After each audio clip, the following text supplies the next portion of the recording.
Сәлем, бүгін мен сізге постердегі қаржы блогының жұмысын қалай реттеуге болатынын айтамын. Біз жалдау ақысы немесе жалақы шығындары сияқты транзакцияларды жасауды, сондай-ақ оларды санаттарға бөлуді және шоттармен жұмыс істеуді үйренеміз. Бастайық. Қаржы шоттары қойындысын ашыңыз. Әрбір мекемеде қолма-қол ақшамен төленген тапсырыстардан түскен түсім автоматты түрде түсетін 3 міндетті ақша жәшігі шоты бар.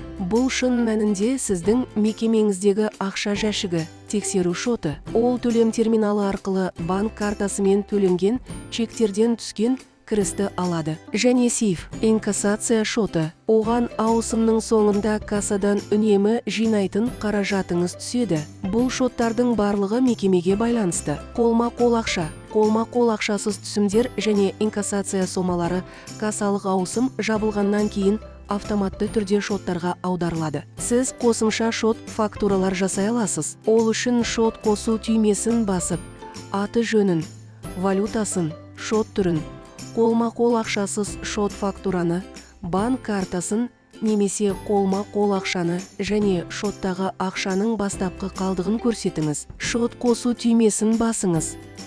Енді қаржы қойындысын ашыңыз. Санаттар жүйеде кірістер мен шығыстардың стандартты санаттары бар: жалдау ақысы, жалақы, коммуналдық төлемдер және т.б. Олар қаржылық есептілікті егжей-тегжейлі көрсету үшін қажет. Сіз өз санаттарыңызды қоса аласыз. Санат қосу түймесін басып, ата-ана санаты өрісіне бизнес шығындары сияқты атауды енгізіңіз.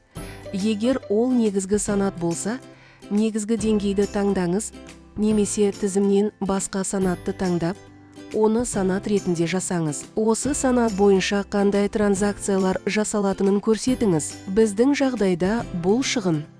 Санат қосу түймесін басыңыз. Енді транзакцияны қаржыландыру қойындысын ашыңыз.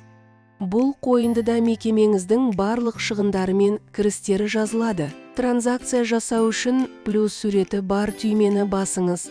Операция түрін, шығынды, шотты, сейфті таңдаңыз. Операция сомасын енгізіңіз.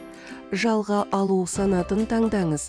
Күні өрісін толтырыңыз және қажет болған жағдайда түсініктеме жазыңыз.